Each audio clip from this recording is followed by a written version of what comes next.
சரி, எதுக்கு அனாவசியமா பேசிட்டு இருக்க? நாங்க எப்போ உன் பொண்ணை வீட்டை விட்டு துரத்தணும்?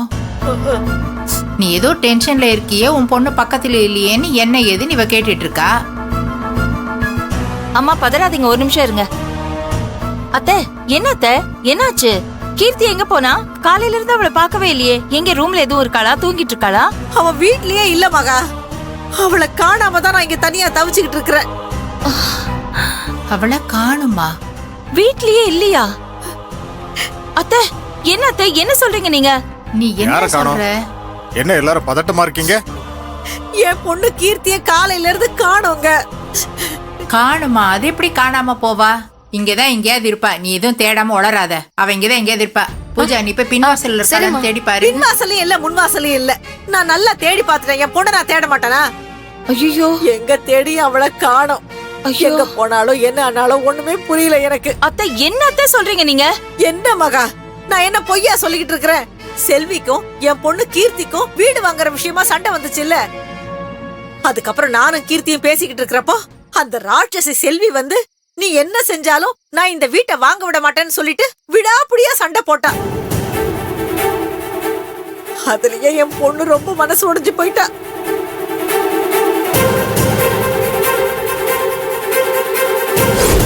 கடைசியா உன்கிட்ட சொல்றேன், நான் ஈசி ரிப்போர்ட்ட பார்த்து சிக்கல் எதுவும் இல்லைன்னு சொல்ற வரைக்கும் நீ பொறுமையா இருந்துதான் ஆகணும். அது வரைக்கும் வீடு வாங்குற நினைப்பு உனக்கு ஒரு துளி கூட வரக்கூடாது. அத மீறி நீ ஏதாவது பண்ண, அப்புறம் நீ என்ன வேற மாதிரி தான் பாப்ப.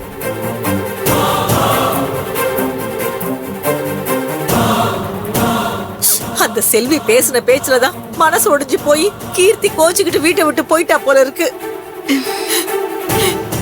நிறைய பொண்ணு எங்க இருக்காளோ எனக்கு ஒண்ணுமே தெரியலையே. போன கூட இங்கேயே தான் வச்சுட்டு போயிட்டா. மாப்பிள்ளையும் கீர்த்தியை தேடிதான் போயிருக்காரு. என்னத்த நீங்க, இவ்வளவு விஷயம் நடந்திருக்கு, ஏன் நீங்க எங்க கிட்ட முதல்லயே சொல்லல? என் பொண்ண காணோங்கிற பதட்டத்திலேயே நான் யார்கிட்டயும் சொல்லாம இருந்துட்டேன் மகா. ஐயோ, இப்ப மாப்பிள்ளை தேடி போனவரு எங்கேயும் கீர்த்தியை காணோம்னு போன் பண்ணி சொல்றாரு. எனக்கு அதை கேட்ட உடனே ஒரே படபடன்னு வர ஆரம்பிச்சிடுச்சு. ஏய் மகா, இப்ப என்ன பண்றது? இந்த பொண்ணு வாய் வயிறுமா இருக்க போகும்போது இப்படி வேணும் நில்லு. இங்க வா. என்னக்கா? ஏண்டா, வீட்ல என்ன நடக்குது ஏது நடக்குதுன்னு தெரியாம நீ பாட்டு போன் நோண்டிட்டு இருக்க? நில்லுடா. என்னடா, நான் பேசிட்டே இருக்கேன், நீ பாட்டு போயிட்டே இருக்க. அக்கா, இப்ப என்னக்கா பண்ண சொல்ற? என்ன பண்ண சொல்றேனா? உன் பொண்டாட்டி எதுக்கு நான் கீர்த்தி கிட்ட சண்டை போட்டா? அதான் இது விஷயமா மறுபடியும் ரெண்டு பேரும் பேசக்கூடாதுன்னு சொல்லி தானே அமிச்சோம். மறுபடியும் எதுக்கு போய் அவ கீர்த்தி கிட்ட சண்டை போட்டா? அக்கா, யார்கிட்டயும் சண்டை போடல. என்ன பேசணுமோ அது நியாயமா தான் பேசினாங்க. அதுக்கு கோச்சிட்டு வீட்டை விட்டு போனா அதுக்கு நாங்க என்ன செய்ய முடியும்? வேலு, என்னடா? மா, இப்ப என்னமா பண்ண சொல்ற? இங்க பாருங்க, செல்வி கூட அவங்க எங்க போயிருப்பாங்கன்னு தேடி கண்டுபிடிக்கத்தான் போயிருக்காங்க. நிச்சயமா கண்டுபிடிச்சு வீட்டுக்கு கூப்பிட்டு வருவாங்க. அது வரைக்கும் எல்லாரும் கொஞ்சம் பொறுமையா இருங்க. பிரச்சனை பண்ணி அவளை வீட்டை விட்டு துரத்தியாச்சு. இப்போ தேடிட்டு போய் நல்ல பேர் வாங்கணும்னு பாக்குறாளாமா? ஏண்டா உன் பொண்டாட்டிக்கு இப்படி புத்தி போகுது? தெரு தனக்கு சொந்தமா ஒரு வீடு வாங்குறது அவளுக்கு பிடிக்கல இல்ல? மனசுக்குள்ள ஏண்டா அவளுக்கு இவ்வளவு பொறாம? ஐயோ அக்கா, திரும்ப திரும்ப அதுவே சொல்லிட்டு இருக்காதக்கா. செல்விக்கு யார் மேல எந்த பொறாமையும் இல்ல. எந்த சூழ்நிலையிலையும் அவங்க நம்ம குடும்பத்துல உள்ளவங்களுக்கு எந்த ஆபத்து வந்துடக்கூடாதுன்னு செல்வி நினைக்கிறதுனால தான் இன்னைக்கு எல்லாத்துட்டும் இவ்வளவு பேச்சு வாங்கிட்டு இருக்காங்க.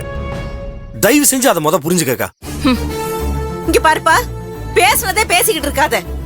இப்ப என் பொண்ணை காணமே, இதுக்கு என்ன பதில் சொல்ல போற? என் பொண்ணு எந்த அளவுக்கு உன் பொண்டாட்டி பேசுனதுல மனசு உடைஞ்சு போயிருந்தா வீட்டை விட்டு போயிருப்பா. இப்பவும் நீ உன் பொண்டாட்டிக்கு சப்போர்ட் பண்ணி தானே பேசுற. இப்ப என் பொண்ணை காணோம், அதுக்கு காரணம் யாரு? உன் பொண்டாட்டி செல்விதான். என் பொண்ணுக்கு மட்டும் ஏதாவது ஒண்ணு ஆச்சு, அப்புறம் உன் பொண்டாட்டி நான் சும்மாவே விட மாட்டேன், பாத்துக்க.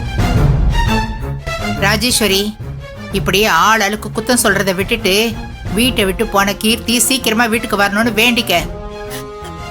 வாயும் வயிறுமா இருக்கிற பொண்ணு சும்மா இப்படி யாராவது ஏதாவது சொன்னாங்கன்னு கோச்சிட்டு போறான்னா கொஞ்சமாச்சும் அவளுக்கு அறிவு வேண்டாம்?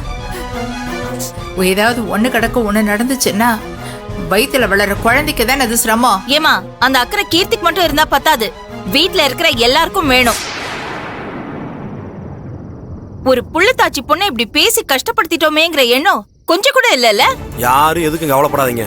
காணாம போனவங்க கிடைக்காம செல்வி திரும்ப இந்த வீட்டுக்கு வரமாட்டாங்க. என்னவோ எல்லாரும் கொஞ்சம் பொறுமையா இருங்க, செல்விட்ட போய் பேசிட்டு வந்துடுறேன். மகா அவனை விடுமா, முதல்ல தெருவுக்கு ஃபோன் போட்டு என்ன ஏதுன்னு விசாரி. ஏய் போன் போட்டு கொடு. சரி, வாங்க பண்ணு. எப்படியாவது என் பொண்ணை கூட்டு வந்து சேர்த்துருப்பா. இந்தாக்கா. ஹலோ தம்பி, நான் தான்டா பேசுறேன்.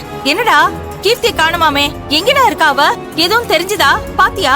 இல்லக்கா, நானும் எல்லா இடத்துலயும் தேடி பார்த்துட்டேன். கீர்த்தியை கண்டுபிடிக்க முடியல. எங்க போனானே தெரியல. டேய் என்னடா சொல்ற? ஐயோ, காணாம போயிட்டாளா? அப்படி எங்கதான் போயிட்டா அவ? எனக்கும் ஒன்றும் புரியலக்கா. நான் அவளை தேடிதான் அலைஞ்சிட்டு இருக்கேன். ஏதாவது தகவல் கிடைச்சா நானே கால் பண்றேன். டேய் தம்பி, எப்படியாவது அவளை கண்டுபிடிச்சு கூட்டிட்டு வந்துடுறா. பாவண்டா, வாயும் வயிறுமா இருக்கா. இந்த ராத்திரி நேரத்துல அவ எங்க போனாலோ, அவளுக்கு ஏதாவது ஆயிடுச்சுன்னா அப்புறம் என்னடா பண்ணுவோம் நாம? புரியுதுக்கா. சரி, நானே கால் பண்றேன். சரிடா. மாப்பிள்ளை என்ன சொன்னார் மகா? கீர்த்திய பத்தி ஏதாச்சும் தகவல் தெரிஞ்சுச்சா? இல்ல பதட்டப்படாதீங்க, ஐயோ, தேடிட்டு தான் இருக்கானா.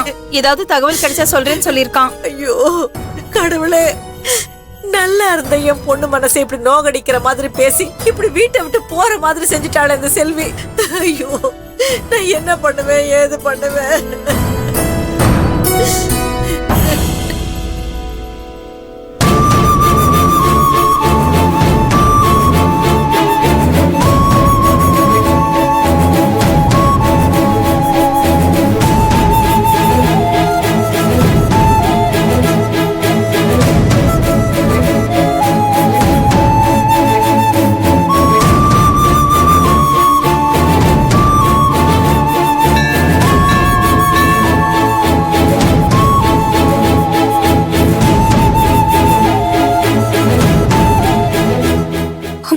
கடவுளே, ஏன் எங்க குடும்பத்துக்கு இப்படி பிரச்சனையா வந்துகிட்டு இருக்கு?